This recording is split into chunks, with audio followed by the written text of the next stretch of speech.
सामाजिक सुरक्षा मन्त्री शरद सिंह भण्डारीलाई उक्त प्रश्नको उत्तर दिन अनुमति दिन्छु। सामान्य सामुक महोदय, मानिसजीको प्रश्नको जवाब यस प्रकार छ।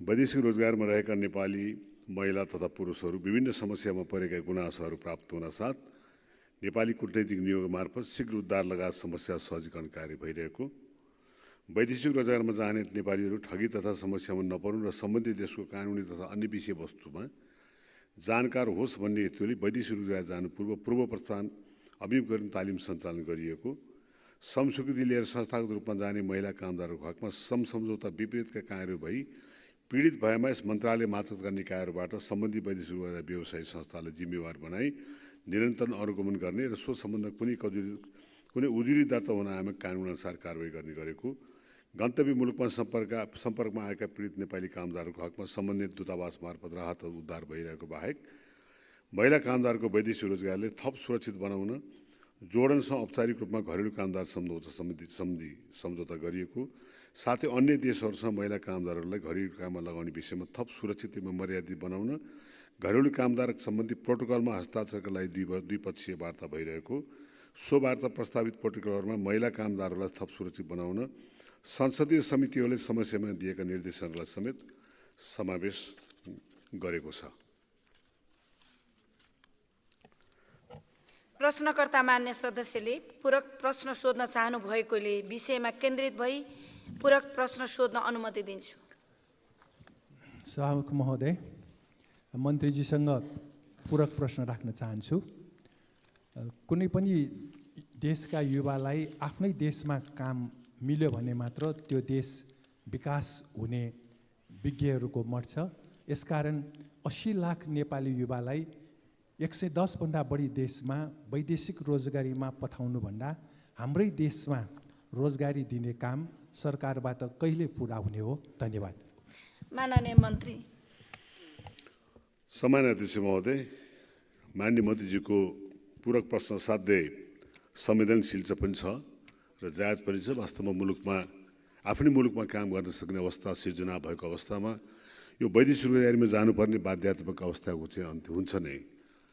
त्यसको लागि मुलुकले रोजगारीको अवस्थाहरू सिर्जना गर्नको निम्ति मुलुकमा उपयुक्त किसिमको राजनीतिक, आर्थिक, सामाजिक वातावरणको आवश्यकता पर्दछ र त्यो आधारमा चाहिँ के छ भने अहिले पनि मुलुकमा विद्यमान रोजगारका सम्भावनाहरू जो छन् त्यो सबै सम्भावनाहरूलाई एकीकृत गरेर ती रोजगारदाताहरू र बेरोजगारहरूको बिचमा कसरी कहाँ सम्बन्ध गर्न सकिन्छ भन्ने हिसाबमा मन्त्रालयले अहिले केही गृह कार्यहरू गरिराखेका छ र यस अर्थमा श्रम रोजगार तथा सामाजिक सुरक्षा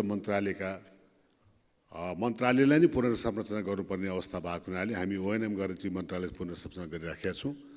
यो मन्त्रालयमा अहिले वैदेशिक रोजगारी महाशाखा रहेको छ, तर आन्तरिक रोजगारीलाई व्यवस्थापन गर्ने खालको चाहिँ संयन्त्र नभएको हुनाले यसलाई संरचनालाई पुनर्संरचना गरेर अब मन्त्रालय मातहतमा आन्तरिक रोजगारी महाशाखाको व्यवस्थापन गर्न खोजिएको छ र त्यो आन्तरिक रोजगारी महाशाखाले प्रधानमन्त्री रोजगार कार्यक्रमको मार्फत विभिन्न जिल्लामा रहेका श्रम कार्यालय हुँदै अन्तिममा प्रत्येक पालिकामा रहेका रोजगार सेवा केन्द्रलाई जब अथवा श्रम संसारको रूपमा त्यसलाई चाहिँ हामी अगाडि बढाउन खोजिरहेका छौँ।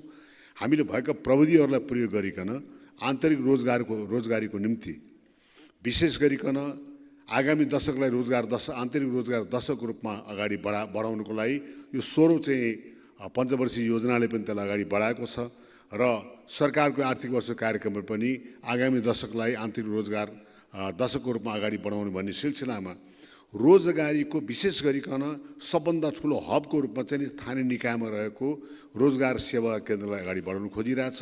अहिले भएको टेक्नोलोजीलाई चाहिँ त्यहाँ यो डिजिटल माध्यमबाट चाहिँ सम्पूर्ण रोजगारीका अवसरहरू, त्यसका चाहिँ सिप विकासका अवसरहरू, विभिन्न निजी क्षेत्रमा रहेका रोजगारीका अवसरहरू सबैले चाहिँ के भन्छ भने एउटा नेसनल जब पोर्टलको रूपमा चाहिँ प्रत्येक पालिकामा रहेको रोजगार सेवा केन्द्रलाई हामीले चाहिँ जब हबको रूपमा चाहिँ हामी डेभलप गर्न खोजिरहेछौँ र त्यसैको आधारमा चाहिँ के भने वैदेशिक रोजगारमा गएका मानिसहरू जो फर्केर आएका छन्, फर्केर आउँदाखेरि उनले प्राप्त गरेका सिप, उनले प्राप्त गरेका केही पुँजी र उनले प्राप्त गरेको विशेष गरिकन श्रम गर्ने जुन संस्कार या कल्चर छ त्यो चिजलाई चाहिँ के छ भने उनले सिकेका सिपहरूलाई अझ बढी स्केल अप गरेर त्यसलाई चाहिँ प्रविधिसँग जोडेर र त्यसलाई बजार आन्तरिक बजारमा खपत गर्ने हिसाब किताबबाट चाहिँ नि एउटा नेटवर्किङ गर्ने हिसाबले हामी अगाडि बढेका छौँ।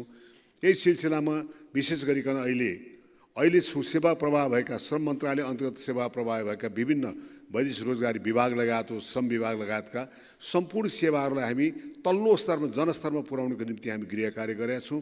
त्यसको लागि पहिलो चरणमा वैदेशिक रोजगार विभागले जुन राजधानीबाट दिएको सेवा छ त्यो 7 प्रदेशमा प्रादेशिक स्तरमा चाहिँ गएर त्यो प्रदेशको हिसाबले हामी लिएर जान्छौँ र साथै प्रादेशिकमा प्रदेश सरकारसँगको समन्वयमा हामी त्यसलाई चाहिँ नि प्रत्येक पालिकासम्म लिएर जान्छौँ। त्यसको साथसाथै जस्तो अहिले कुरा उठेको छ नेपाल सरकारले विदेशमा जाने मानिसहरूलाई चाहिँ नि कहाँ जाने, कसरी जाने, कस्तो जाने हिसाब किताबमा सेफर माइग्रेसन भनेको एउटा सामी प्रोग्राम सञ्चालन भइरहेको छ। त्यो सेफर माइग्रेसन प्रोग्राम अहिले 36 जिल्लामा सञ्चालन भइरहेको छ र यो आर्थिक वर्षमा 77 जिल्लामा पुर्याउने अवस्था छ र त्यो प्रोग्राम अन्तर्गत प्रत्येक जिल्ला कार्यालयसँग जोडिएर एमआरसी भन्ने हाम्रो चाहिँ त्यहाँ माइग्रेसन रिसोर्स सेन्टर भन्ने हिसाबमा त्यो एमआरसीको तहतमा रहेर त्यहाँ चाहिँ वैदेशिक रोजगारमा जाने कामदारहरूको निम्ति विभिन्न किसिमका चाहिँ त्यहाँ चाहिँ साक्षरता अभियान, वित्तीय साक्षरता अभियान, त्यहाँको त्यो मुलुकमा जाने अवस्था त्यसलाई हामीले पिडिएटी होइन कि प्री डिपार्चर ओरिएन्टेसन टेस्ट भन्दैछौँ, हामी प्री डिसिजन ओरिएन्टेड टेस्ट भन्दैछौँ।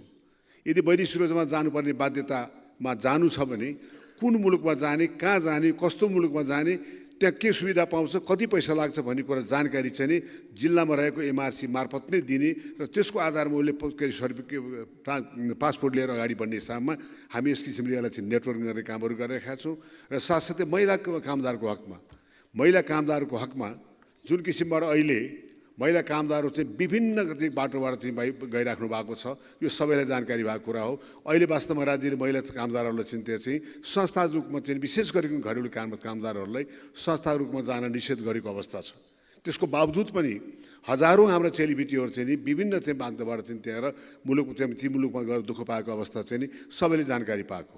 त्यसो हुनाले चाहिँ के भने संसदीय समितिहरूले दिएका निर्देशनको आधारमा द्विपक्षीय सम्झौता भएका मुलुकहरू जहाँ मुलुकमा चाहिँ भने अहिलेको अवस्थामा यथोचित उनीहरूले पाउने चाहिँ त्यहाँ चाहिँ अधिकार उनले पाउनुपर्ने, सम्मान उनीहरू पाउनुपर्ने, अवसर उनले पाउनुपर्ने, त्यहाँका चाहिँ मानव अधिकारका कुराहरू, उनका चाहिँ इन्सुरेन्सका कुराहरू, सामाजिक सुरक्षाका दायित्वहरू, यो सबै कुरा चाहिँ नि ट्रान्सपेरेन्ट हिसाब किताबबाट बनाएर द्विपक्षीय चाहिँ प्रोटोकलको रूपमा चाहिँ हामी केही मुलुकहरूमा चाहिँ नि पाइलट प्रोजेक्टको रूपमा हामी अगाडि बढाउन खोजिरहेका छौँ। र साथसाथै जति महिलाहरू अहिले बाहिर जानुभएको छ ती महिलाहरू चाहिँ ती मुलुकमा गरेको त्यो ठाउँमा चाहिँ नि लिगली काम गरिराख्नु भएको छ, वैधानिक हिसाबले काम गर्नुभएको छ। तर हाम्रो मुलुकको हिसाबले चाहिँ अवैधानिक हिसाबले देखिएको छ। त्यस हुनाले चाहिँ ती महिलाहरूलाई मूलधारमा ल्याउनुको निम्ति श्रम स्वीकृति दिने प्रक्रियालाई हामीले एउटा अभियानको रूपमा अगाडि बढाएका छौँ। यो 2024 को अन्त्यसम्म जुन जहाँ जुन अवस्थामा छन् त्यो मुलुकको चाहिँ नियोगहरूसँग, त्यो मुलुकका चाहिँ एम्बेसीहरूसँग त्यहाँ श्रम स्वीकृतिको निम्ति उहाँहरूले आवेदन दिएर त्यसको आधारमा उनीहरू वैधानिकता प्राप्त गरेर अनि नेपालमा आउन सक्ने स्थिति भने नेपालमा आउने भन्ने हिसाबमा उनीहरूलाई चाहिँ के भने ट्र्याकिङ गर्ने, आइडेन्टिफाई गर्ने कामहरू भइरहेको छ। र विशेष गरिकन हाम्रा नियोगहरू पनि अत्यन्तै सक्रिय रूपमा विशेष गरिकन हाम्रा महिला चेलीबेटीहरू जहाँ दुःख पाइरहेका छन् उनीहरूको निम्ति अझ बढी सक्रिय रूपमा र अब अहिलेको अवस्थामा चाहिँ भएको यो टेक्नोलोजी, अहिलेको चाहिँ यो जुन संसार छ, अहिलेको डिजिटल हिसाबले जुन संसार छ त्यसको आधारमा चाहिँ नि प्रत्येक नेपाली जहाँ गएका छन् श्रम स्वीकृति लिएर गएका नेपालीहरूलाई ट्र्याकिङ गर्ने सिस्टम पनि हामी चाहिँ नि फेमिसमा डेभलप गर्न खोजिराखेका छौँ।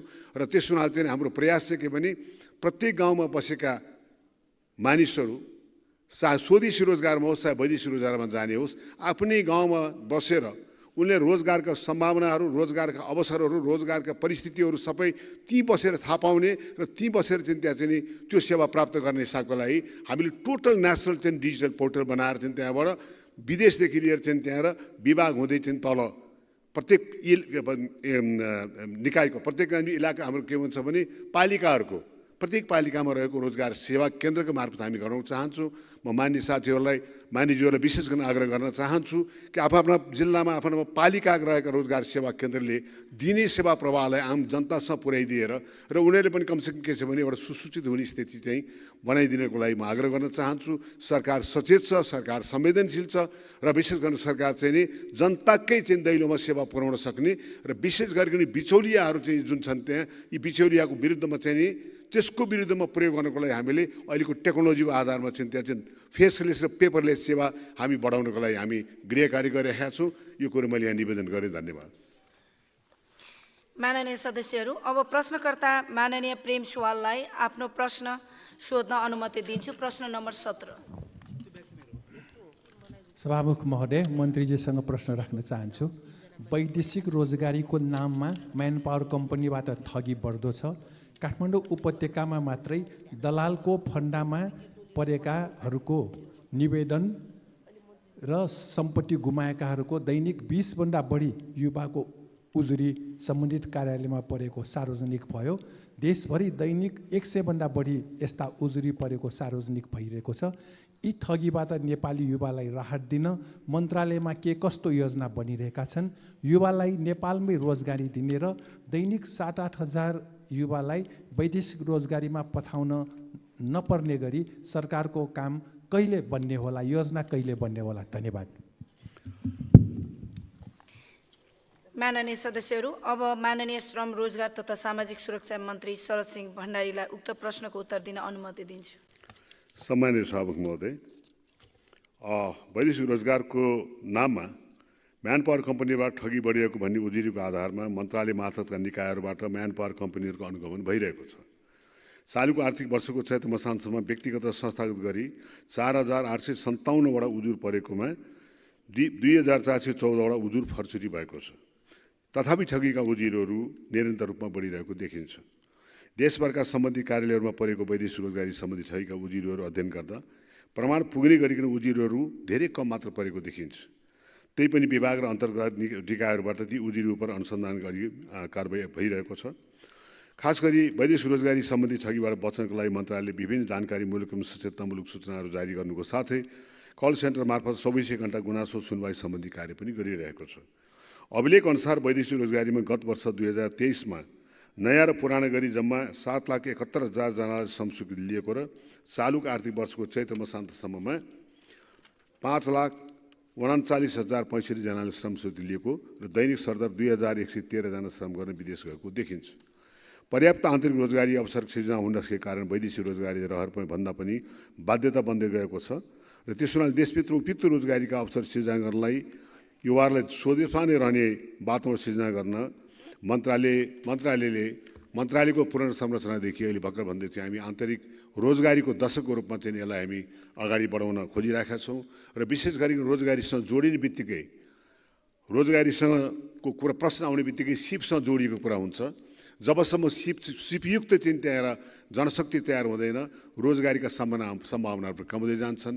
यसै क्रममा मन्त्रालय अन्तर्गत रहेको राष्ट्रिय व्यावसायिक तालिम केन्द्र जसले तालिम मात्र सञ्चालन गरेको थियो, अहिलेको अवस्थामा त्यो तालिम केन्द्र चाहिँ राष्ट्रिय व्यावसायिक तालिम प्रतिष्ठानको रूपमा त्यसलाई स्थापित गरिएको छ र त्यो प्रतिष्ठानले चाहिँ नि मुलुकभरि छरिएर रहेका विभिन्न खालका चाहिँ जति पनि ट्रेनिङहरू छन् त्यहाँ त्यो सम्पूर्ण ट्रेनिङहरूलाई चाहिँ नि एक द्वारको आधारमा लिएर आएर मुलुकलाई चाहिने जनशक्ति निर्माणको निम्ति त्यसका लागि आवश्यक करिकुलमहरू, त्यसका लागि एफिलिएसनदेखि लिएर त्यसका चाहिँ एक्रिडिएसनदेखि लिएर यो सबै कुरा गर्ने र त्यो प्रतिष्ठानले 7 प्रदेशमा अन्तर्राष्ट्रिय स्तरको तालिम केन्द्र स्थापना गर्ने कुरामा अहिले 4वटा प्रदेशमा भएका स्थानीय तालिम केन्द्रलाई अगाडि बढाउँदै 7 प्रदेशमा तालिम केन्द्र रहे र त्यो 7 प्रदेशमा रहेको तालिम केन्द्रसँग फेरि चाहिँ के भने स्थानीय निकायको चाहिँ त्यहाँ चाहिँ रोजगार सेवा केन्द्रलाई टाइअप गरेर जति पनि केन्द्रको तालिमहरू छन् विभिन्न मन्त्रालय अन्तर्गत तालिमहरूलाई पनि एकद्वार नीति लिएर आएर एकाडेमिक कोर्सेसको कुराहरू सिटिबिटीले गर्दछन्। सिटिबिटीले जति पनि एकाडेमिक कोर्सेसहरू छन्, डिग्रीका कोर्सेसहरू छन्, ती कोर्स गर्छन्। तर भोकेसनल स्किल तालिमको चाहिँ व्यवस्थापन राष्ट्रिय तालिम व्यावसायिक तालिम प्रतिष्ठानले गर्छ र त्यो प्रतिष्ठान अन्तर्गत चाहिँ त्यहाँ भने त्यसले चाहिँ दिएका छन् विभिन्न तालिमहरू चाहिँ त्यहाँ अनि तिनका साथसाथै त्यसले चाहिँ रोजगार सेवा केन्द्रको मार्फत रोजगारदाताहरूसँग जोडिन्छ जति पनि निजी क्षेत्रका रोजगारदाताहरू छन्, चाहे उद्योग वाणिज्य महासङ्घ एफएनसिसिआई होस्, सिएनआई, साना तथा मझौला उद्योगहरूदेखि लिएर होटल एसोसिएसनदेखि लिएर नेपालमा रोजगारीका निम्ति भएका निजी क्षेत्रहरू, सरकारी क्षेत्रहरू, सामाजिक क्षेत्रहरू सबैलाई चाहिँ के छ भन्नु चाहिँ नि रोजगार सेवा केन्द्रमा ल्याएर चाहिँ टाइप गर्ने, त्यही लिएर चाहिँ त्यसका ट्रेनिङदेखि लिएर सबै कुराहरू गर्ने। त्यो पालिकामा कति मान्छे बेरोजगार छन्, के खालका बेरोजगारी छन्, के खालको स्किल छ, कहाँ काम गरेका छन्, कति फर्केर आएका छन्, के सिकेर आएका छन्, सम्पूर्णको पोर्टलको रूपमा चाहिँ के भने एउटा हामी चाहिँ इलाकामा के भने प्रत्येक पालिकाको रोजगार सेवा केन्द्रलाई हामीले स्ट्रेन्थन गर्न खोजिरहेका छौँ र त्यसको आधारमा भएको अवस्थामा धेरै ठुलो रोजगारका सम्भावना हुन्छन् र निश्चित रूपमा चाहिँ रोजगारी दिने काम चाहिँ श्रम मन्त्रालयको होइन, रोजगारीको निम्ति चाहिँ आवश्यक वातावरण बनाउने काम हो चाहिँ त्यहाँ र त्यसमा आन्तरिक रोजगारीको लागि सरकारले पनि विशेष गरिकन अहिले सम्मान्य प्रधानमन्त्रीज्यूले र यो सरकारले चाहिँ बारम्बार के छ भने रोजगारका सम्भावनाहरूलाई समृद्धिसँग जोडेर यो मुलुकमा रोजगारका सम्भावनाहरू कहाँ छन्, कति छन्, के छन्, कसरी त्यसलाई सुपयुक्त बनाउने भन्ने हिसाबमा लागेको छ। यसलाई अभियानको रूपमा चाहिँ हामी लिएर गएका छौँ। आगामी दशक चाहिँ नि आन्तरिक रोजगार दशकको रूपमा चाहिँ अगाडि बढाउनको निम्ति मन्त्रालयले तयारी गरिराखेको छ। निश्चित पनि अहिलेको अवस्थामा युवाहरूलाई स्वदेशमा राख्नुको निम्ति वैदेशिक रोजगारीको विकल्प भनेको रोजगारी नै हो। रोजगारको विकल्प रोजगारी नै हुन्छ। त्यसो हुनाले चाहिँ के छ भने सबभन्दा महत्त्वपूर्ण विषय चाहिँ अहिले हामीले जति रोक्न नसके पनि हाम्रो प्रयास चाहिँ के छ भने वैदेशिक रोजगारमा गएका युवाहरूलाई चाहिँ नि फर्काएर ल्याएर उनीहरूलाई पुनः एकीकरण गर्ने हिसाब किताबमा उनले सिकेका उनले सिकेका चाहिँ नि काम गर्ने जुन स्किल छ र काम गर्ने जुन जाँगर अथवा चाहिँ जुन कल्चर, संस्कार र संस्कृति सिकेर आउनु भएको छ त्यो कुरालाई चाहिँ ल्याएर मुलुकको चाहिँ निर्माणको निम्ति चाहिँ नि तिनलाई लिएर आएर चाहिँ मुलुक निर्माणको निम्ति तिनका सिप र पुँजीलाई सदुपयोग गर्ने, विभिन्न स्टार्टअपहरूसँग जोडिने र उनीहरूलाई के भने मुलुकमै रोक्ने भन्ने कुरामा चाहिँ यो सरकारको चाहिँ प्राथमिकता छ। यो कुरामा जानकारी दिन चाहन्छु। धन्यवाद। प्रश्नकर्ता मान्य सदस्यले पूरक प्रश्न सोध्न चाहनु भएकोले विषयमा केन्द्रित भई पूरक प्रश्न सोध्न अनुमति दिन्छु। सभामुख महोदय, मन्त्रीजीसँग पूरक प्रश्न राख्न चाहन्छु। नयाँ पुस्तालाई सिपसँग जोड्नको निम्ति उत्पादन श्रमसँग जोडिएको शिक्षा विद्यालयहरूमै दिने व्यवस्था गर्नु जरुरी छ। यस्तो व्यवस्था सरकारबाट कहिलेबाट सुरु गर्ने होला? नेपाली युवालाई विदेशमा पठाउँदा 10 लाख हेक्टरभन्दा बढी कृषि योग्य भूमि बाँझो भयो। परिणाम दाल, तरकारी, फलफुल खरबौँ रुपियाँको विदेशबाट आयात गर्नु पर्यो। विप्रेसन बराबरको आयात गर्नु परेपछि के अर्थ लाग्यो? खाडी मुलुकमा नेपाली चेलीबेटीहरू सडकमा उभ्याइएर बिक्री जस्तै गरिएको पनि रिपोर्ट प्राप्त भयो। यी सबै विषयमा मन्त्रीज्यूले कसरी समाधान गर्ने योजना बनाउनु भएको छ? धन्यवाद। माननीय मन्त्री। सामान्य सभामुख महोदय, मलाई लाग्छ धेरै कुराहरू मैले यो विषयमा जोडेर भनेको छु सरकारको योजनाहरूको बारेमा र मन्त्रालयको योजनाहरूको बारेमा। र यो विषय भनेको चाहिँ कुनै एउटै खास मन्त्रालयसँग जोडिएको विषय पनि मैले समग्र मुलुकको चाहिँ नि समग्र मुलुकको राष्ट्रको चाहिँ के छ भने सामाजिक आर्थिक चाहिँ नीतिसँग त्यसको आधारको भएका संस्कार र संस्कृतिसँग जोड्नुपर्ने अवस्था छ। अहिलेको अवस्थामा हामी अहिले देखिरहेका छौँ हाम्रो विगतको अवस्थादेखि भन्दा अहिलेको स्थिति अहिलेको अवस्थामा सुधार आइरहेको छ। हामी अलिकति अर्थ के भन्छ भने सुधारको बाटोमा गइरहेका छौँ। अर्थतन्त्र अहिले चलायमान भएको अवस्थामा भएको छ। जति अर्थतन्त्र चलायमान हुन्छ त्यसले रोजगारी त्यसरी सिर्जना गरेको अवस्था भइरहेको हुन्छ।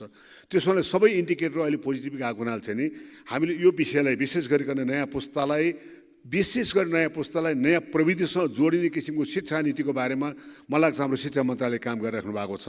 उहाँले यो विषयमा चाहिँ अगाडि बढाइराख्नु भएको छ र वास्तवमा अहिलेको अवस्थामा गुणस्तरीय शिक्षा भनेकै के भने रोजगार दिने शिक्षालाई गुणस्तरीय शिक्षा भनिनु पर्दछ। त्यहाँ जुन शिक्षाले रोजगार दिन्छ, चाहे त्यो चाहिँ नि आफ्नो हातको रोजगार स्वरोजगार होस् कुनै पनि रोजगार होस्, त्यो खालको जोडिन्छ। र अहिले आएर जुन किसिमले चाहिँ त्यहाँ चाहिँ नि प्रविधिमा नयाँ पुस्ताको प्रविधिमा रुचि छ, त्यो रुचिको आधारमा चाहिँ नयाँ पुस्तालाई चाहिँ प्रविधिसँग जोडिएर र एउटा चाहिँ रोजगार गर्ने अवस्था रहन्छ।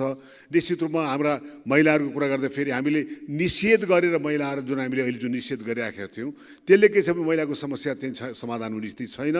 अहिलेको अवस्थामा लैङ्गिक विभेदका कुराहरू पनि उठेका छन्, उनको लैङ्गिक समानता पनि कुराहरू छन्। महिलाले पनि आफ्नो काम गर्ने अधिकार उसले पाउनुपर्छ।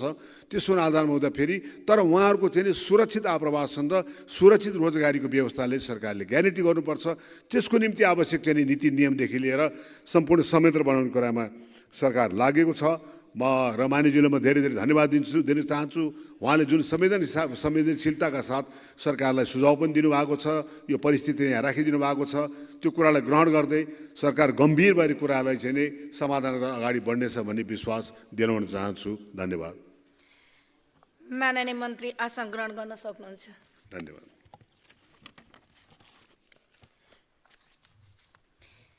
माननीय सदस्यहरू, श्रम रोजगार तथा सामाजिक सुरक्षा मन्त्रालयसँग सम्बन्धित प्रश्नोत्तरको कार्यक्रम यही समाप्त हुन्छ। अब म माननीय खानेपानी मन्त्री प्रदीप यादवलाई रोस्टममा आउन आग्रह गर्दछु।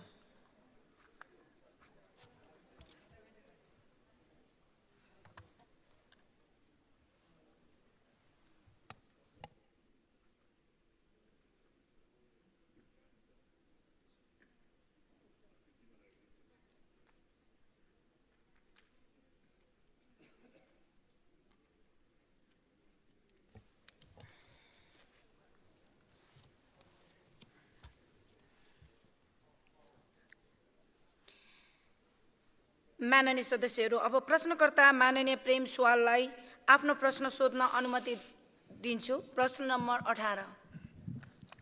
सभामुख महोदय, खानेपानी मन्त्रीजीसँग जिज्ञासा राख्न चाहन्छु। काठमाडौँ उपत्यका लगायत देशभरिका सहरमा खानेपानीको हाहाकार छ।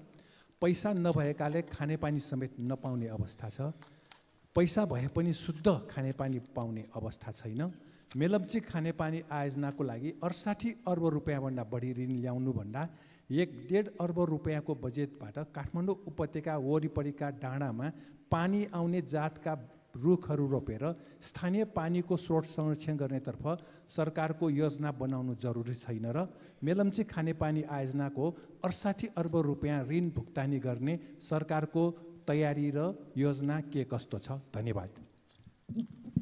माननीय सदस्यहरू, अब माननीय खानेपानी मन्त्री प्रदीप यादवलाई उक्त प्रश्नको उत्तर दिन अनुमति दिन्छु। सम्माननीय सभामुख महोदयको अनुमतिले माननीय प्रेम सुवालजीले उठाउनु भएको प्रश्नको जवाबमा काठमाडौँ उपत्यका खानेपानी लिमिटेड केयुकेएल र उपत्यका बाहिरको 23वटा सहरमा नेपाल खानेपानी संस्थानबाट खानेपानी वितरणको कार्य भइरहेको छ। त्यसैगरी बाँकी अन्य स्थानमा खानेपानी तथा ढल व्यवस्थापन विभाग अन्तर्गतका आयोजना कार्यालयहरूबाट विभिन्न आयोजनाहरू जस्तै सहरी खानेपानी तथा सरसफाई क्षेत्रगत आयोजना, जलवायु अनुकूलित वृहत खानेपानी आयोजना, केन्द्रीय खानेपानी आयोजना, खानेपानी तथा सरसफाई सहलगानी कार्यक्रम लगायतका विभिन्न कार्यक्रम मार्फत निर्माण गरिएका खानेपानी आयोजनाहरू उपभोक्ता समितिहरूले नै नियमित रूपमा सञ्चालन गरी खानेपानी सेवा प्रदान गरिएको छ। यसको साथसाथै प्रदेश तथा स्थानीय सरकारहरूबाट पनि खानेपानी आयोजनाहरू निर्माण गरी खानेपानी सेवा उपलब्ध भइरहेको छ। काठमाडौँ उपत्यकाभित्र बढ्दो खानेपानी मागलाई आपूर्ति गर्न उपत्यका वरिपरिका स्थानीय स्रोतहरूबाट पनि पानी सङ्कलन गरी काठमाडौँ उपत्यकामा खानेपानी वितरण भइरहेको छ। यथापि स्थानीय पानीको स्रोत पर्याप्त नभएकोले जलवायु परिवर्तनको कारण पानीको मुहान सुक्दै गइरहेको, भूमिगत पानीको सतह घट्दै गइरहेकोले सुक्खायाममा खानेपानी मागको तुलनामा आपूर्ति निकै कम हुने अवस्था रहेकोले उपत्यका वरिपरिको पानीको स्रोतले मात्र काठमाडौँ उपत्यकाको खानेपानीको माग पुरा गर्न सक्ने अवस्था अहिले तत्कालै नरहेको देखिँदैन। तसर्थ उपत्यकामा बढ्दो खानेपानीको आपूर्ति गर्न मेलम्ची लगायतको अन्य स्रोतहरूबाट अपरिहार्यता रहेको छ। हाल काठमाडौँ उपत्यकामा उपत्यकाकै स्थानीय स्रोतको साथसाथै मेलम्चीको 17 करोड लिटर पानी वितरण भइरहँदा पनि माग अनुसार खानेपानी आपूर्ति गर्न सकिएको छैन। तसर्थ मेलम्ची खानेपानी आयोजना अन्तर्गतकै याङ्री लार्के, भक्तपुर जिल्लाको महादेवा खोला, ललितपुरको सिस्नेरी र ठोस्ने खोलाबाट समेत काठमाडौँमा खानेपानी आपूर्तिको लागि अध्ययन कार्य भइरहेको छ। काठमाडौँ उपत्यकाका स्थानीय पानीको स्रोत संरक्षण गर्ने कार्य नियमित रूपमा हुँदै आएको छ। काठमाडौँ उपत्यकाभित्र रहेको स्रोतहरूको अधिकतम उपयोग गर्दा समेत बढ्दो मागलाई पूर्ति गर्न नसकिने कारणबाट नै विभिन्न अध्ययन अनुसन्धानले काठमाडौँ बाहिरको स्रोतहरूको पहिचान गरी मेलम्ची आयोजनालाई सर्वोत्तम विकल्प ठानी आयोजना कार्यान्वयनमा लगिएको हो। यद्यपि काठमाडौँ उपत्यका भित्रका स्रोतहरूको उपयोग तथा संरक्षण कार्य हुँदै आइरहेको तथा भविष्यमा समेत हुनेछ। मेलम्ची खानेपानी योजना अन्तर्गत मुहान क्षेत्र मेलम्ची सुन्दरी जल सुरङ्ग, सुन्दरी जल पानी प्रशोधन केन्द्र तथा उपत्यकामा खानेपानी वितरण सञ्जाल एवं पानी ट्याङ्की निर्माणको लागि हालसम्म 59 अरब 62 करोड खर्च भएको छ। मेलम्ची योजना अन्तर्गत पूर्वाधारहरू निर्माण पश्चात काठमाडौँ उपत्यका खानेपानी व्यवस्थापन बोर्ड भ्याली बोर्डलाई हस्तान्तरण भई सञ्चालनको लागि सेवा प्रदायक काठमाडौँ उपत्यका खानेपानी लिमिटेड केयुकेएललाई लिज फी लिने गरी हस्तान्तरण गर्ने गरिएको छ। ऋण रकम भुक्तानी गर्ने सम्बन्धमा काठमाडौँ उपत्यकामा हाल करिब 2,60,000 हाउस कनेक्सन रहेको र यो वार्षिक रूपमा करिब 10% दरले थप भइरहेको छ।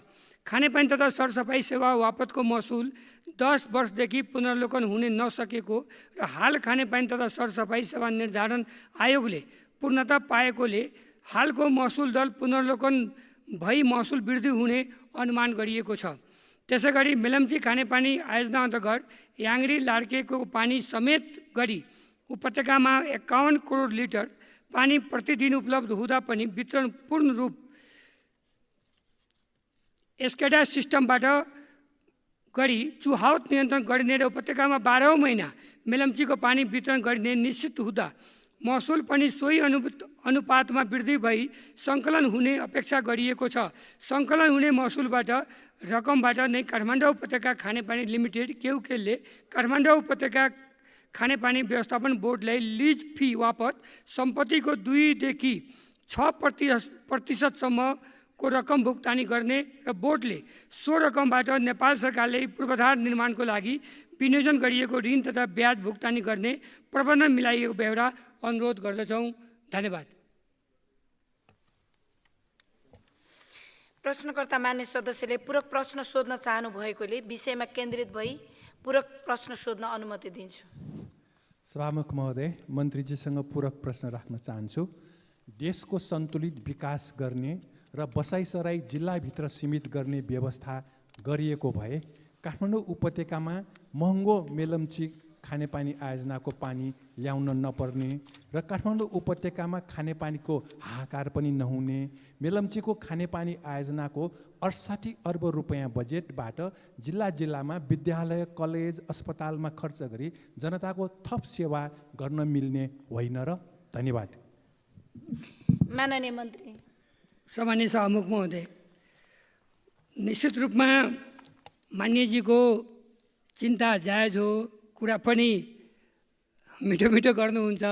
तर आखिर नेपाली जनतालाई त पानी खुवाउनुपर्छ र प्राकृतिकको कहर जलवायु परिवर्तनको कारणले गर्दा जुन प्रकारले आउने दिनमा पनि पानीको लागि ठुलो च्यालेन्जिङ विषय पनि हुन्छ र पानीको लागि एउटा महाभारतको रूपमा पनि हुन्छ भन्ने अनुमान गरिएको छ। त्यसै कारणले गर्दा राज्यले मेलम्ची चाहिँ किन त्यो ल्यायो र मेलम्चीबाट खानेपानी काठमाडौँमा ल्याउनको लागि निमित्त खास गरेर 59 अर्ब रुपैयाँ किन खर्च गर्यो भने यहाँका नागरिकले 24 घन्टा 12औं महिना शुद्ध खानेपानी खुवाउनको निमित्त नै यो पैसाको चाहिँ त्यसमा सदुपयोग गर्यो। किनकि अब यो भूमिगत पानीको चाहिँ सतह सुक्दै जाने र काठमाडौँमा आजदेखि यो समस्या थिएन। जुन समस्या अहिले काठमाडौँमा हामी हेरिरहेको छौँ त्योभन्दा जटिल समस्या अहिले तराई मधेसमा हामी देखा परिरहेको छौँ। मान्यजीलाई पनि अवगत छ, हामी यहाँ उपस्थित रहेका यो सम्मानित सदनका मान्यजीलाई सबैलाई अवगत छ। जुन तराई मधेसमा पानीको चाहिँ फलाफल थियो त्यो मधेसले पानीको लागि तर्सिरहेको छ। कारण के? कारण यही जलवायु परिवर्तनको कारण, चुरे दोहनको कारण चाहिँ भूमिगत पानीको सतह सुक्दै जाने र चापाकल सुक्दै जाने। यो जुन प्रकारको अहिले काठमाडौँ उपत्यकामा पानीको चाहिँ अब बिचमा हाहाकार भयो र यो मेलम्चीको चाहिँ राज्यले व्यवस्था नगरेको भए सायद काठमाडौँवासीलाई पानी खुवाउन धेरै जटिल हुन्थ्यो। त्यसकारण राज्यले जुन चाहिँ नीति ल्याएको छ र जुन प्रकारले मेलम्चीको चाहिँ पानी ल्याउने चाहिँ दृढ सङ्कल्प गरेको छ त्यो राम्रोको लागि गरेको छ, यहाँका नागरिकलाई गरेको छ, यहाँका जनतालाई गरेको छ। अरू विषयमा हामीले चाहिँ अब स्कुल बनाउने, सडक बनाउने काम त त्यो आफ्नो काम हुने काम चाहिँ राज्यले गरि नै रहेको छ, गर्छ पनि। त्यस कारणले गर्दा अहिले जुन प्रकारले प्राकृतिकको कहरले गर्दा अब मेलम्चीमा जुन समस्या देखियो, तपाईँ हामीले अवगत नै छ। 2078मा प्राकृतिकको कहरले होइन त्यहाँ एउटा पहिरो आयो र पहिरो आएरले गर्दा त्यहाँ मुहान नै क्षति गर्यो र मुहान क्षति गर्दाखेरि त्यहाँ अब भनौँ कि ठुलो क्षति भएन, सामान्य क्षति भयो। तर अहिले मुहान फेर्न पनि काम चाहिँ अगाडि बढेको छ। त्यसको लागि खानेपानी मन्त्रालयले एडीपीको सहयोगमा चाहिँ मुहान सार्नको निमित्त टेन्डर प्रक्रिया पनि अगाडि बढाएको छ। अर्थ मन्त्रालयमा हाम्रो फाइल अड्केको छ। त्यो अर्थ मन्त्रालयमा सहमतिको लागि हामी पठाएको छौँ। त्यहाँबाट राय सहमति आएर चाहिँ हामी अगाडि बढाउँछन् र यो जुन प्रकारको यो काठमाडौँवासीको चाहिँ खानेपानीको जुन समस्या छ आउने दिनमा पूर्ण रूपले समाधान हुन्छ, त्यसको लागि खानेपानी मन्त्रालय अगाडि बढेको छ। थोरै समय लाग्छ किनकि कुनै पनि काम गर्दा समय लाग्छ, किनकि अब पाइपलाइन पनि बिछाउने होइन, पानी पनि दिने, यो सब लगायत घरमा चाहिँ धारा पनि जोड्ने, यो सब लगायतको कामहरू हुन्छ। त्यसको लागि चाहिँ खानेपानी मन्त्रालय अग्रपन्थीमा अगाडि बढेको छ। काठमाडौँ उपत्यका लगायत देशभरिका सम्पूर्ण नागरिकको लागि शुद्ध खानेपानी दिनको निमित्त खानेपानी मन्त्रालय अग्रपन्थीमा अगाडि बढेको छ। अहिले तपाईँ हामीलाई अवगत नै छ कि ओभरहेड खानेपानी ट्याङ्कहरू 280वटा करिब बनेर तराई मधेसमा निर्माण छ। तर माथिका चाहिँ घाम खाइरहेको छ, माथिबाट पानी खाइरहेको छ। भनाइको मतलब आकाशे पानी र आकाशे घाम, त्यो ट्याङ्क खाइरहेको छ, तर जनताले पानी दिइरहेको छैन। कारण कि त्यसमा अलिकति पाइपलाइन बिछाउने काम, कहीँ ट्रान्सफर्मर जलान गरिदिने काम, कहीँ घरमा चाहिँ घरमा गएर खानेपानी धारा जोडिदिने काम, त्यो काम बाँकी रहेको हुनाले गर्दा त्यो पनि परियोजनाले अल्पत्रमा परेको हुनाले यसपालि खानेपानी मन्त्रालयले अगाडि बढाएको छ।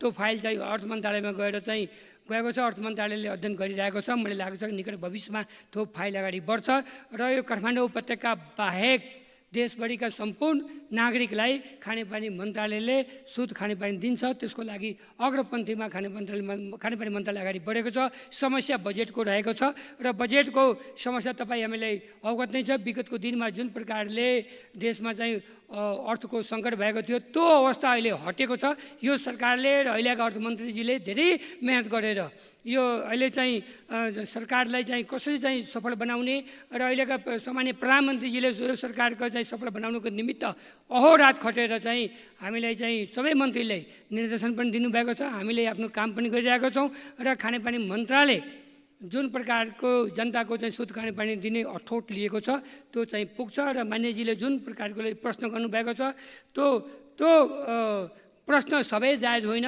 र जुन प्रकारले चाहिँ जनताको चाहिँ मान्यजीले कुरा राख्नुभएको छ हामी त्यसमा सचेत छौँ र यो चाहिँ जनतालाई खानेपानी दिनको निमित्त खानेपानी मन्त्रालय प्रतिबद्ध छ। धन्यवाद। अब माननीय मन्त्रीजी आसन ग्रहण गर्न सक्नुहुन्छ।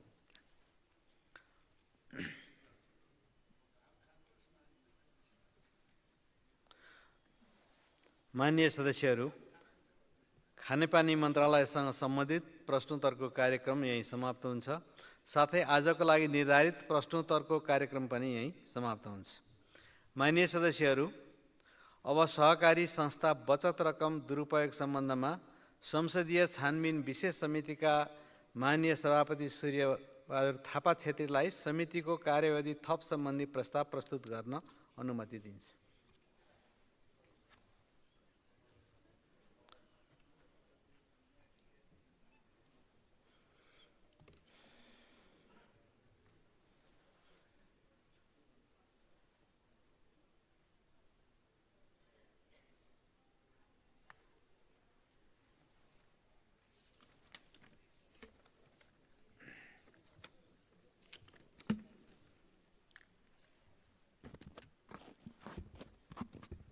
सम्मान्य सभामुख महोदय,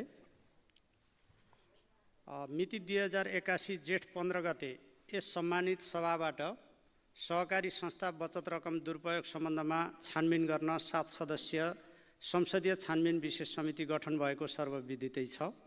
जेठ 23 गते समितिको पहिलो बैठकमा सम्मान्य सभामुख ज्यू स्वयं उपस्थित भई समितिको कार्यादेश उपलब्ध भएपछि समितिले औपचारिक कार्यारम्भ गरेको थियो। यसै बीचमा समितिका माननीय सदस्य बद्रीप्रसाद पाण्डे मन्त्री पदमा नियुक्त हुनुभएपछि माननीय दिलेन्द्र प्रसाद बडु समितिको सदस्य सम्मानित सभाबाटै मनोनित हुनुभएको थियो। सम्मान्य सभामुख महोदय, समितिका हालसम्म 51वटा बैठकहरू सम्पन्न भएका छन्। कार्य सम्पादनका सिलसिलामा समितिले आन्तरिक कार्यविधिको निर्माण गरी तोकिएको कार्ययोजनाभित्र रही विभिन्न कार्यहरू सम्पादन गर्दै आएको छ। समितिमा सहकारीसँग सम्बन्धित विभिन्न उजुरी निवेदनहरू समेत प्राप्त भई ती उजुरीको उचित सम्बोधनमा समिति निरन्तर लागि परेको छ। मुलुकमा सहकारी समस्या विकराल राष्ट्रिय समस्या बनिरहँदा समितिले जरैदेखि सहकारीका समस्या पहिचान र समाधान गर्नेतर्फ कोसिस गर्ने क्रममा सरकारवाला विभिन्न निकाय विज्ञ एवं व्यक्तिहरूसँग परामर्श, तथ्य जानकारीका लागि पत्राचार, छलफल र सोधपुछका निर्धारित कार्यहरू सम्पादन गर्दै आएको छ। सहकारी नियमनसँग प्रत्यक्ष अप्रत्यक्ष रूपमा जोडिएका विभिन्न निकायका कर्मचारी एवं सुरक्षाकर्मीहरू समितिको सम्पर्क व्यक्तिका रूपमा रहनुभएको छ। समितिले आफ्नो कार्य सम्पादनमा सहजीकरण र समन्वय गर्न सहकारी विभाग, नेपाल राष्ट्र बैङ्क, कम्पनी रजिस्ट्रारको कार्यालय, सम्पत्ति शुद्धिकरण अनुसन्धान विभाग, समस्याग्रस्त सहकारी व्यवस्थापन समिति र नेपाल प्रहरीका सम्पर्क व्यक्तिहरू तोकेर सूचनाको साझेदारी गरी कार्य गर्दै आएको बेहोरा यस सम्मानित सभामा जानकारी गराउँदछु। त्यसैगरी समितिको कार्यक्षेत्रको गहनता र व्यापकताका आधारमा समितिले वित्तीय विश्लेषक र अन्य आवश्यक विज्ञहरूको उपयोग गर्दै आएको पनि जानकारी गराउन चाहन्छु। हालसम्म समितिले विभिन्न सहकारी संस्थासँगको बचत रकम अपचलनमा जोडिएका भनी आरोपित 50 जना व्यक्तिहरूसँग सोधपुछ कार्य सम्पन्न गरिसकेको सम्मानित सभालाई जानकारी गराउन चाहन्छु। सम्मान्य सभामुख महोदय, आफ्नो कार्यदेशभित्र रही छानबिन कार्यसँग सम्बन्धित सङ्घ, प्रदेश र स्थानीय तहका विभिन्न सहकारी सम्बद्ध निकायहरूसँग छलफल, सहकार्य एवं समन्वय गरी समितिले कार्य गरिरहेको छ। समितिले सार्वजनिक बिदाको दिन कार्यालय समय बाहेक बिहान, बेलुका र मध्यरातिसम्म काम गरिरहेको छ। तमाम कार्यहरू तीव्र गतिमा गर्दै गर्दा पनि समितिको कार्यावधि यही भदौ 22 गते समाप्त हुने हुँदा सहकारी बचतकर्ताहरूको बचत रकम सुरक्षा हेतु प्राप्त सूचना र तथ्यहरूको थप पुष्टि र पुनर्पुष्टि समेतका कार्य गर्न समय अपर्याप्त भएको हुँदा थप समय मागको प्रस्ताव गर्ने भनी समितिको बैठकबाट निर्णय समेत भएकोले यस समितिलाई 15 दिनको समयावधि थप हुन सम्माननीय सभामुखज्यू मार्फत सम्मानित सभा समक्ष प्रस्ताव पेश गर्दछु। धन्यवाद।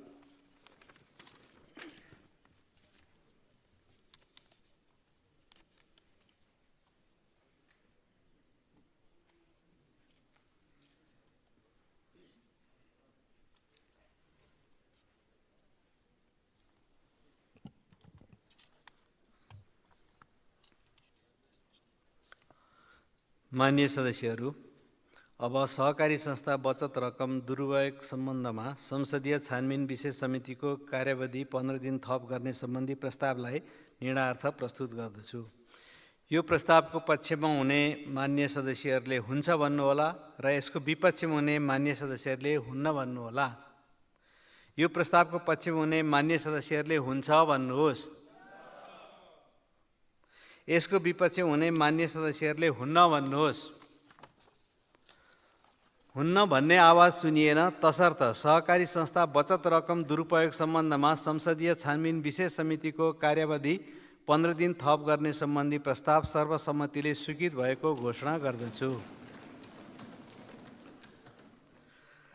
माननीय सदस्यहरू, अब शिक्षा, स्वास्थ्य तथा सूचना प्रविधि समितिका माननीय सभापति अमरबहादुर थापालाई राष्ट्रिय सभामा उत्पत्ति भएको नेपाल विश्वविद्यालय विधेयक सम्बन्धी समितिको प्रतिवेदन 2081 पेश गर्न अनुमति दिन्छु।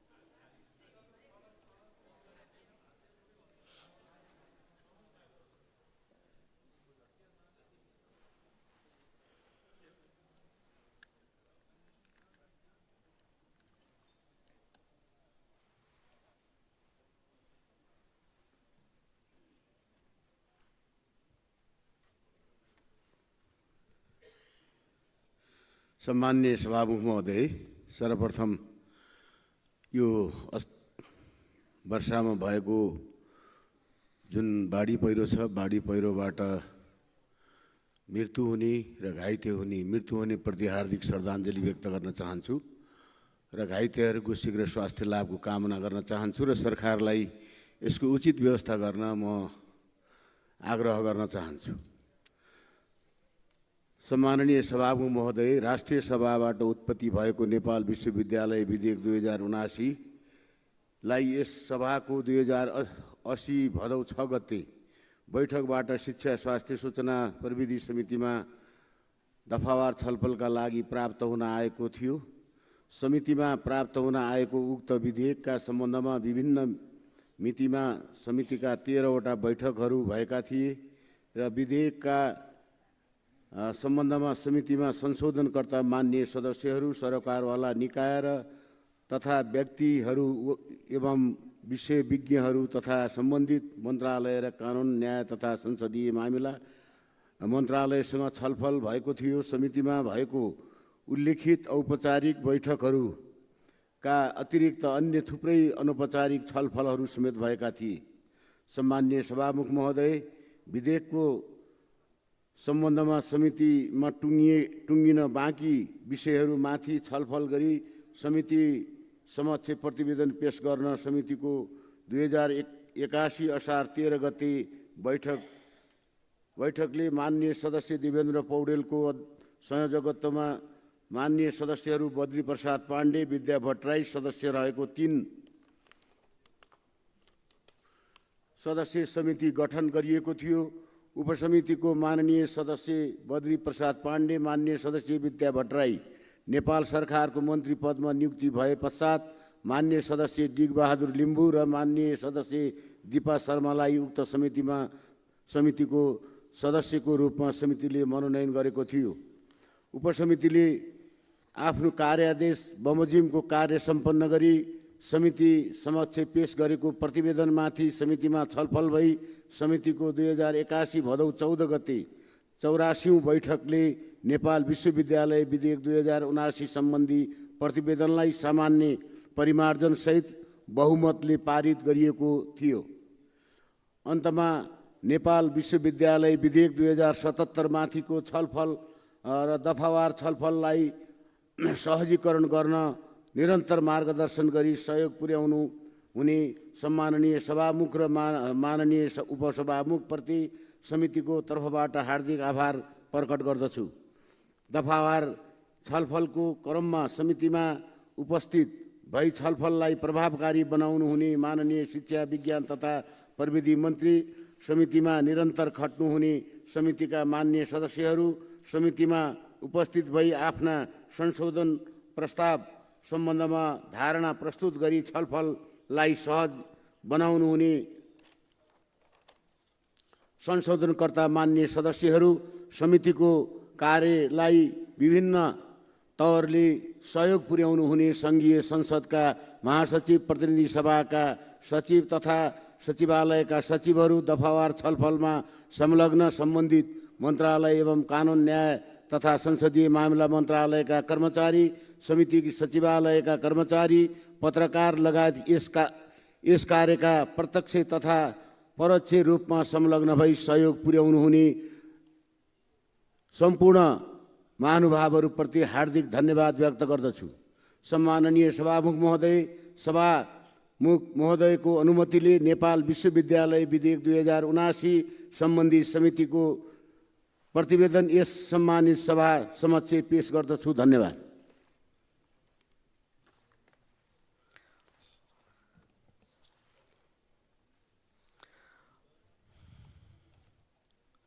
माननीय सदस्यहरू, अब शिक्षा, स्वास्थ्य तथा सूचना प्रविधि समितिका माननीय सभापति अमरबहादुर थापालाई राष्ट्रिय सभामा उत्पत्ति भएको सार्वजनिक सेवा प्रसारण विधेयक सम्बन्धी समितिको प्रतिवेदन 2081 पेश गर्न अनुमति दिन्छु।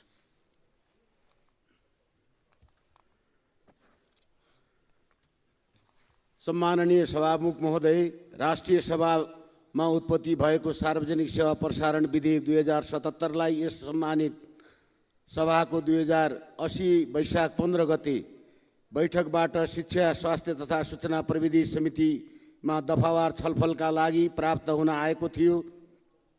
समितिमा प्राप्त हुन आएको उक्त विधेयकका सम्बन्धमा समितिका विभिन्न मितिमा 9वटा बैठकहरूमा छलफल भएको थियो।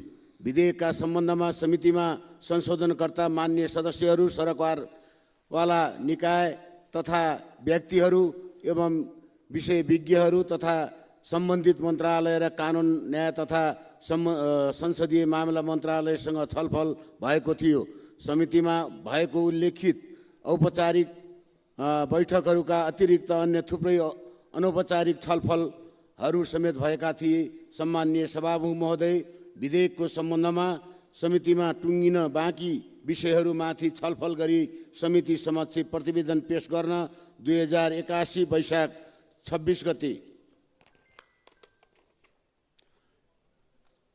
गतेको बैठकले माननीय सदस्य छविलाल विश्वकर्माको संयोजकत्वमा माननीय सदस्यहरू डाक्टर तोसीमा कार्की, देवेन्द्र पौडेल, बद्री प्रसाद पाण्डे र रामप्रसाद चौधरी सदस्य रहेको 5 सदस्यीय उपसमिति गठन गरिएको थियो। उपसमितिमा रहनुभएका माननीय सदस्य बद्री प्रसाद पाण्डे र मन्त्री पदमा नियुक्त भए पश्चात माननीय सदस्य डिगबहादुर लिम्बुलाई उक्त उपसमितिमा सदस्यको रूपमा मनोनयन गरिएको थियो। उपसमितिले आफ्नो कार्यादेश बमोजिम कार्य सम्पन्न गरी 2081 साउन 32 गते समिति समक्ष प्रतिवेदन पेश गरेको थियो। उपसमितिको उक्त प्रतिवेदनमाथि समितिमा छलफल गरी समितिबाट 2081 भदौ 16 गतेको 50औं बैठकबाट सार्वजनिक सेवा प्रसारण विधेयक 2077लाई बहुमतबाट पारित गरिएको थियो।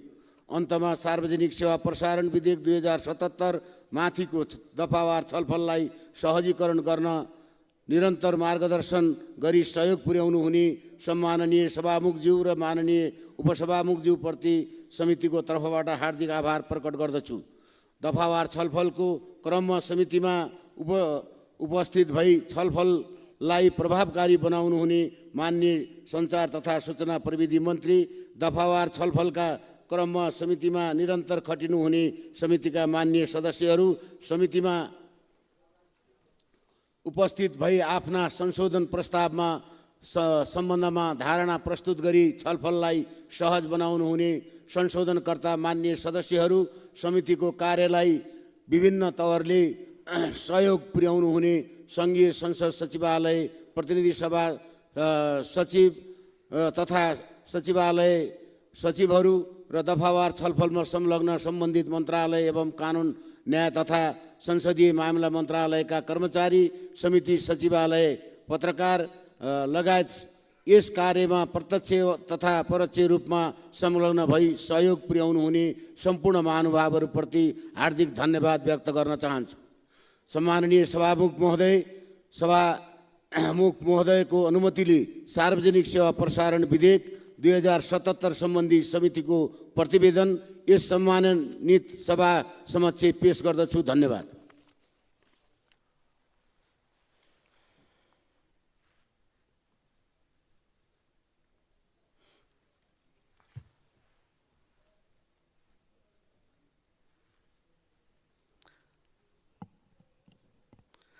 माननीय सदस्यहरू, अब माननीय उप प्रधानमन्त्री एवं अर्थमन्त्री विष्णु प्रसाद पौडेललाई धितोपत्र सम्बन्धी पहिलो संशोधन विधेयक 2081 लाई दफावार छलफलको लागि सम्बन्धित समितिमा पठाइयोस् भनी प्रस्ताव प्रस्तुत गर्न अनुमति दिन्छु।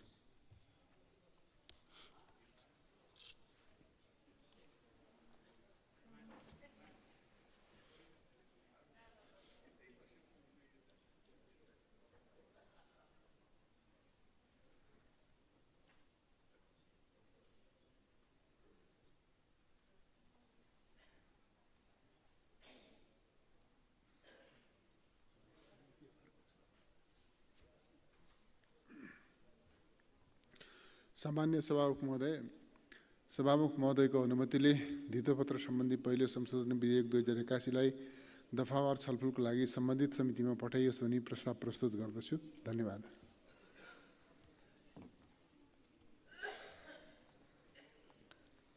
माननीय सदस्यहरू, अब धितोपत्र सम्बन्धी पहिलो संशोधन विधेयक 2081लाई दफावार छलफलको लागि सम्बन्धित समितिमा पठाइयोस् भन्ने प्रस्तावलाई निर्णयार्थ प्रस्तुत गर्दछु। यो प्रस्तावको पक्षमा हुने मान्य सदस्यहरूले हुन्छ भन्नुहोला र यसको विपक्षमा हुने मान्य सदस्यहरूले हुन्न भन्नुहोला। यो प्रस्तावको पक्षमा हुने मान्य सदस्यहरूले हुन्छ भन्नुहोस्। यसको विपक्षमा हुने मान्य सदस्यहरूले हुन्न भन्नुहोस्। हुन्न भन्ने आवाज सुनिएन, तसर्थ धितो पत्र सम्बन्धी पहिलो संशोधन विधेयक 2081लाई दफावार छलफलको लागि सम्बन्धित समितिमा पठाइयोस् भन्ने प्रस्ताव सर्वसम्मतिले स्वीकृत भएको घोषणा गर्दछु। मान्य सदस्यहरू, अब माननीय उपप्रधानमन्त्री एवं अर्थमन्त्री विष्णु प्रसाद पौडेललाई आर्थिक कार्यविधि तथा वित्तीय उत्तरदायित्व पहिलो संशोधन विधेयक 2081लाई दफावार छलफलको लागि सम्बन्धित समितिमा पठाइयोस् भनी प्रस्ताव प्रस्तुत गर्न अनुमति दिन्छु।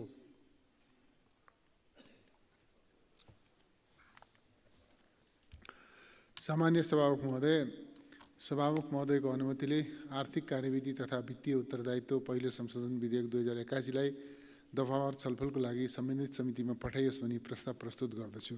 धन्यवाद।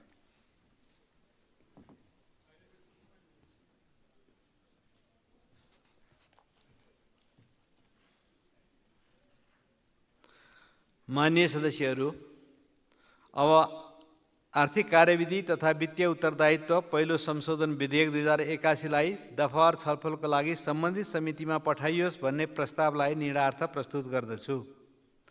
यो प्रस्तावको पक्षमा हुने मान्य सदस्यहरूले हुन्छ भन्नुहोला र यसको विपक्षमा हुने मान्य सदस्यहरूले हुन्न भन्नुहोला।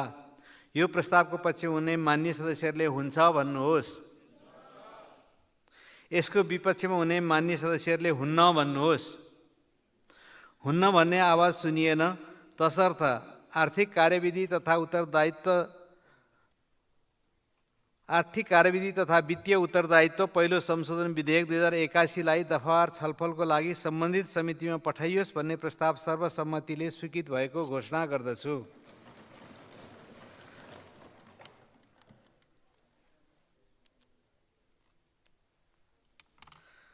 मान्य सदस्यहरू, अब अर्को बैठक 2081 साल भदौ 24 गते सोमबार दिनको 1 बजे बस्ने गरी यो बैठक स्थगित हुन्छ।